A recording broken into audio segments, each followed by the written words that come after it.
నమో నారసింహాయ. సింహగిరి శ్రీచందనం ఛానల్కి స్వాగతం. అక్షయ తృతీయ భక్తులంతా 1000 కళ్లతో ఎదురు చూస్తున్న రోజు రానే వచ్చింది. సింహాచలేసిన నిజరూప దర్శనానికి సర్వం సన్నద్ధమైంది. స్వామి చందన స్వరూపం నుండి నిజరూపంలోకి రానున్నాడు. సరే, మరి ఎలా వస్తారో తెలుసా? వచ్చిన స్వామి ఎలా ఉంటాడో తెలుసా?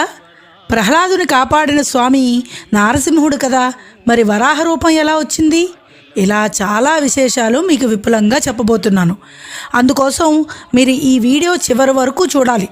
ముందుగా మా ఛానల్ని లైక్ చేసి సబ్స్క్రైబ్ చేసి మీ అభిప్రాయాలను కామెంట్ రూపంలో తెలియజేయండి. సింహగిరిపై వెలసిన స్వామి వరాహ నారసింహుడు. దేశంలో ఎన్నో వరాహ క్షేత్రాలు, మరెన్నో నారసింహ క్షేత్రాలు ఉన్నప్పటికీ 2 అవతారాల కలయికతో స్వామి స్వయంభూగా వెలిసిన ఏకైక క్షేత్రం సింహాచలం. ఏడాది పొడవునా శ్రీగంధపు మైపూతలో ఉన్న స్వామి ఒక్క వైశాఖ శుద్ధ తదేనాడు మాత్రమే నిజరూపంలోకి వస్తారు. స్వామిపై ఉన్న చందన విసర్జన ఎలా జరుగుతుందో ఇప్పుడు తెలుసుకుందాం.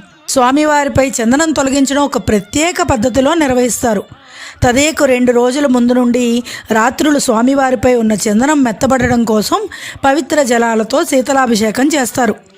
తదేనాడు ఉత్సవంలో భాగంగా స్వామివారిని సుప్రభాతంతో మేల్కొల్పి భోగ మండపంలో విశ్వక్సేన ఆరాధన, పుణ్యాహవచనం, ఋత్వికవరణం, పంచకలస ఆవాహన జరిపి ఘంటానాదపూర్వకంగా వైదిక పెద్దలు, అర్చకులు అంతరాలయంలో ప్రవేశిస్తారు. గర్భాలయ ద్వారం వద్ద తెరవేసి చతుర్వేదాలు, దివ్య ప్రబంధం, క్షేత్ర మహత్యం పండితులు పారాయణలు జరుపుతూ ఉండగా వైదిక పెద్దలు వెండి బొరిగెలతో శ్రీగంధాన్ని ఒలిచి వరాహ నారసింహుణ్ణి నిజరూపంలోకి తీసుకువస్తారు. వరాహ వదనంతో మానవ శరీరంతో ఉన్న స్వామివారికి తిరుమంజనం చేసి శిరస్సు, హృదయం పైన సుగంధభరిత పచ్చిగంధం ముద్దలను ఉంచుతారు. అనంతరం ఆరాధన జరిపి శీతలం, ఫలములు, వడపప్పు నివేదన చేసి మంగళాశాసనం చేస్తారు. దేవాలయంలో సనాతనంగా వస్తున్న ఆచారం ప్రకారం వ్యవస్థాపక ధర్మకర్తల కుటుంబ సభ్యులు పట్టు వస్త్రాలు సమర్పించగా అధికారులు వీరికి తొలి దర్శన భాగ్యం కల్పించడంతో చందనయాత్ర ప్రారంభమవుతుంది. రాష్ట్ర ప్రభుత్వం తరపున దేవాదాయ శాఖ మంత్రి పట్టు వస్త్రాలు సమర్పిస్తారు. అనంతరం భక్తులకు నిజరూప దర్శన భాగ్యాన్ని కల్పించి రోజంతా కొనసాగిస్తారు. స్వామివారి నిజరూప దర్శనం అనంతరం సహస్రఘటాభిషేకం నిర్వహిస్తారు.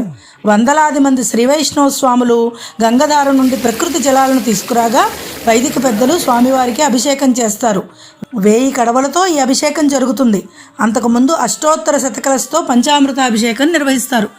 మరి చందనంలోకి వచ్చిన స్వామి ఎలా ఉంటాడో చూద్దాం. వరాహ, నర, సింహ. ఇక్కడ మనకి స్వామిలో 3 రూపాలు గోచరిస్తాయి. 2 అవతారాలు, 3 రూపాలు అన్నమాట.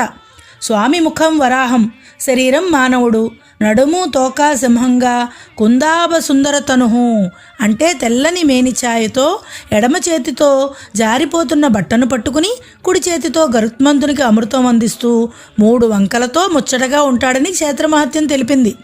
తనను కాపాడడానికి ఇలకు దిగి వచ్చిన శ్రీమన్నారాయణుని ప్రహ్లాదుడు హిరణ్యకశ్యప సంహారం అనంతరం వరాహ నారసింహ అవతారాల కలయికతో సింహగిరిపై కొలువు తీరమని కోరుకుంటాడు. ఆ కోరిక తీర్చడానికే స్వామి వరాహ నారసింహుడిగా లక్ష్మీ సమేతుడై శ్రీ వరాహ లక్ష్మీ నృసింహస్వామిగా సింహాచలంలో మనందరినీ అనుగ్రహిస్తున్నాడు. మరిన్ని విశేషాలతో మళ్ళీ కలుద్దాం. ఓం నమో నారసింహాయ.